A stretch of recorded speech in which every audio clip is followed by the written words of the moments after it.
Let's listen to The Lost World by Arthur Conan Doyle. Level A2, Oxford Reading University, Part 1. Young Edward Malone is a newspaper reporter. He is in love with Gladys Hungerton.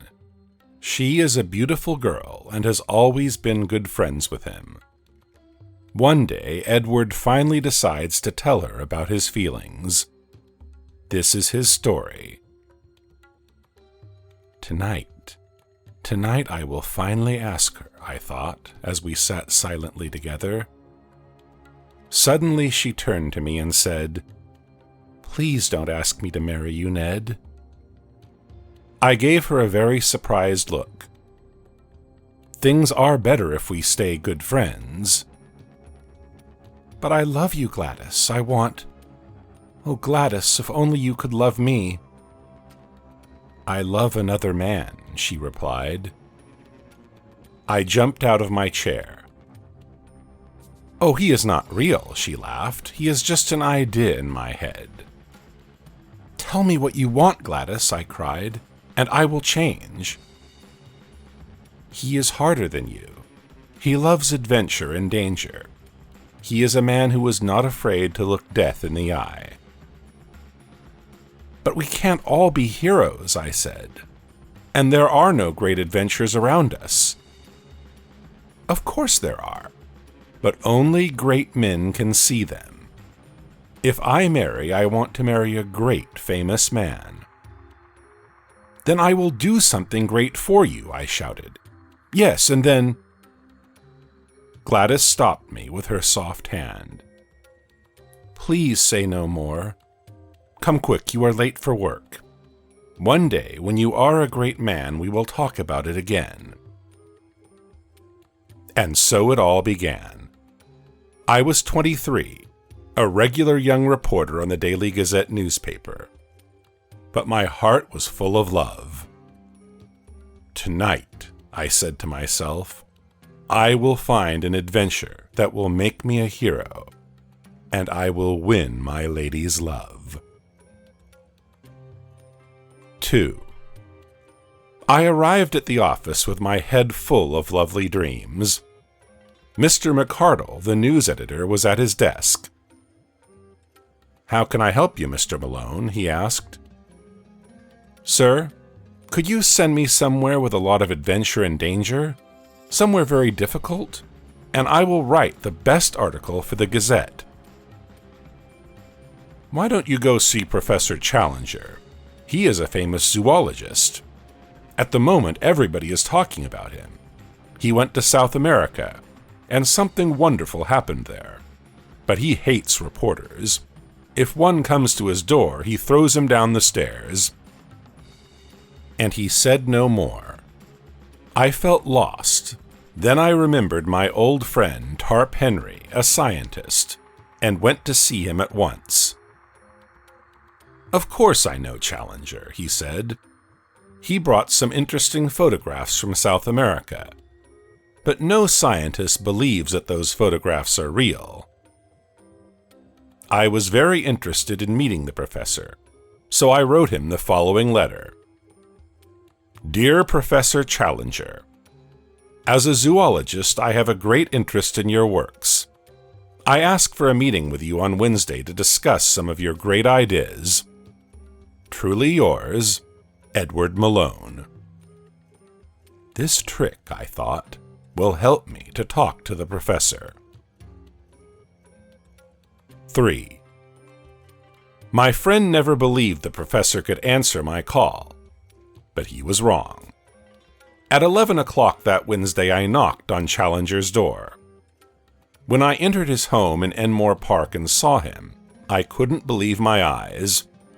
Professor Challenger's body was huge, and his head was just enormous.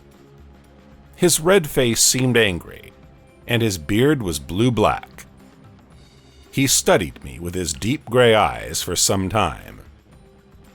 Well, I heard at last. I started talking. At once the professor understood that I wasn't a zoologist. You dirty little reporter, get out, he shouted. He jumped to his feet and attacked me. We were fighting and hitting each other hard. In the end, our bodies fell down the stairs and got right into the open door. We suddenly found ourselves in the street. A policeman stood behind us, and he was angry. It wasn't the first fight the professor had had that month. He wanted to take Challenger away, but I managed to stop him. "It was all my fault," I said. "I attacked Mr. Challenger." The professor smiled at me. "Come in, we haven't finished yet." I was scared, but followed him into his room. There he offered me a comfortable chair. "I guess you are better than the rest of your awful reporter kind." He told me about his adventure by the great Amazon River. "When I was in South America, I happened to spend one night in a village deep in the forest. The Indians asked me to help a very ill white man. When I arrived, he was already dead. In his bag I found his name, Maple White, and an address in America. Also, there was this book." He gave me an old, dirty drawing book. At first I saw nothing unusual in it, just pictures of birds, animals, and Indians. But another drawing was of more interest. It showed strange, high red cliffs with trees on the top. I was scared to death when I saw the last page. It had a picture of an enormous animal with a small head and short legs. "Look at this," the professor called to me. He showed me a big bone. The animal in the picture is none other than a dinosaur, and this bone belongs to one. Dinosaurs still live until this day. He showed me another bone from some animal's wing. It had skin on it. "A large bird," I guessed. "A pterodactyl," he answered. "Professor, you truly have found a lost world." There was a wide, warm smile on his face. "And we can discover more. Unfortunately, I couldn't get to the top of the cliffs, but I know life there hasn't changed for millions of years." "You must tell the world about it," I cried. Nobody believes me. However, scientists invited me to a meeting at the Zoological Institute. At the meeting, I have to thank Mr. Waldron, the speaker. But if I say something interesting during my speech, perhaps people will listen. The event is today. Will you come to support me? I agreed and received my ticket. Say no word to the newspaper, you hear me? "See you tonight," Professor Challenger said. That night I had dinner with Tarp Henry, and I told him everything. "My dear friend, there is no true word in what this man says," he laughed. "He drew those animals himself, and the bones come from his dinner plate." Perhaps Henry was right? I asked him to join me for the meeting. 4. They arrive at the Zoological Institute. There are a lot of professors and noisy students. The speaker talks about how life appeared on Earth. He says dinosaurs disappeared from Earth many years ago. Challenger tries to ask questions, but Mr. Waldron doesn't want to listen. Instead, he makes fun of the professor. He finishes his speech and the professor stands up. "We must thank Mr. Waldron for his interesting little talk. He thinks dinosaurs all died millions of years ago because he has never seen one. But I have, and I know for sure that they live until this day." The audience jumped to their feet and laughed loudly. The meeting turned into a complete disaster. When everyone was quiet again, the professor continued. "There is a lost world with dinosaurs and other wonderful things," he said. "And some of you must come with me and see it for yourselves. Also, we need a young, strong man with us. This adventure is going to be full of danger." There it is, I thought to myself. This adventure can make me the man that my dear Gladys will love. Is learning English boring? Try learning with your favorite movie characters. English courses, interactive lessons with scenes from famous movies and TV series, best-selling books and word games, all in one place. EWA app. Try appewa.com now. I stood up at once. My poor friend tried to stop me, but I didn't listen. Besides me, there were two other men. One of them was Professor Summerlee, a famous plant scientist. Another was Lord John Roxton, a middle-aged traveler. He was in perfect physical shape and has visited the Amazon before. And so the professor found himself company for the adventure. The meeting ended, and I didn't even notice how the crowd took me into the street. All I could think about was Gladys and the adventure I was going on. It was Lord John who brought me back to life. He wanted to have a word with me and invited me over to his apartment. You could easily tell that he was a real traveler, and not just because he looked like one. There were lots of amazing things in his flat. Roxton brought them from all over the world. In our adventure, he started, you will need to protect yourself. Please have this. He took a beautiful brown and silver gun and gave it to me. One day I had to fight together with the Indians in Peru. Every time I killed a man, I made a cut on my gun. Do you see this one here? It is for Pedro Lopez, the worst of men. He believed everything the professor said about South America. It is the most fantastic place in the world. I am sure there is something new for us to discover. Next week I was on a ship, sailing away from my rainy homeland into the wonderful lost world. 5. The travelers arrive in South America and stay in the Brazilian city of Manaus. Here the group grows in number. 3 Indians and a strong black servant named Zambo join them. They also take 2 men from Peru, Gomez and Manuel. The 2 of them know the Amazon forest like the back of their hand. Finally, the day comes. They sail up the Amazon in 2 small bamboo boats and come close to the lost world. They promise the professor that they will not tell anyone where it is. The first 2 days passed quietly. Perhaps it was because Challenger and Summerlee sat in different boats and could not fight or shout at each other. No sign of life was visible around us. But on the 3rd day, we heard the Indians who followed us through the forest. Soon after, the professor shouted loudly, "See that tree over there? I recognize it. Soon the river plants will change from dark to light green.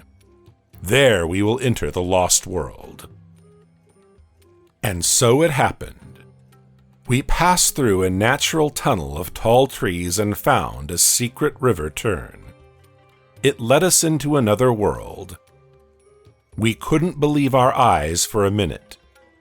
If you have never seen that beautiful nature, you can only imagine a small part of it. Everywhere around us were dark forests of wonderful colors. They were full of life. We could hear and see animals that watched us with interest, birds that flew above our heads. The water was clear with many fish, but there seemed to be no sign of man. Soon we left our boats on land and walked forward. We moved for days, and it was a hard journey. Nature was slowly changing. The forest became less and less thick, and there appeared more and more rocks on the flat ground. Soon we crossed a wall of bamboo trees. I noticed that the road was taking us up the hills. We climbed hill after hill. On the 9th day, the professor stopped us with his hand. "Over there, a pterodactyl." There was an enormous gray animal, maybe a bird. It jumped from a cliff and flew away. A taro bird, Summerlee laughed. Challenger was so angry he couldn't speak. Suddenly I heard Lord John's quiet voice behind my back. I tell you, there is no such bird in the whole world. We climbed another hill that day. From its top we saw a place that everyone knew well. That was the wall of red cliffs from Maple White's drawing book. 6. It is clear that the travelers can't climb the 200-meter cliff. Close to it there is a high rock about the same height. There is one single tree on top of it. The men start to walk along its bottom line. One day they find a sign. Somebody has left a white arrow on the rock. When they follow it, they walk up to a terrible view. Under the cliff there were many sharp bamboo sticks. Among them we saw something white. We came closer and nearly lost our senses. It was a dead man's body. James Culver, an American who traveled together with Maple White, Challenger said. We found his watch with 2 letters, JC, on them. It is clear that he fell from the cliff, or somebody threw him, Lord John said. We walked around for 3 days and nearly lost hope. But then another white arrow appeared. It soon led us to a cave. We knew it was Maple White's way to the lost world. We went into the cave but discovered nothing. There was a big wall of rocks, so we couldn't pass through the cave. Sadly, we could only walk away. One night, our whole adventure changed completely. A huge flying animal stole our dinner. It had a long neck, 2 enormous wings, and many sharp teeth. The animal fell down from the sky, caught our food, and left as suddenly as it appeared. For a long time, no one said a word. We were shaking from head to foot. Professor, I was so wrong, we finally heard Summerlee's quiet voice. Please forget everything I told you. I am very sorry. The pterodactyl's attack left us hungry and scared, but it also brought our professors to understanding. Every man in our team had a strong wish to discover the top of the plateau. We spent days in search of a way up, but there was none. One day the professor appeared happy as a child. Eureka! He shouted in an excited voice. I have found a way. Together we climbed the high rock next to the cliff.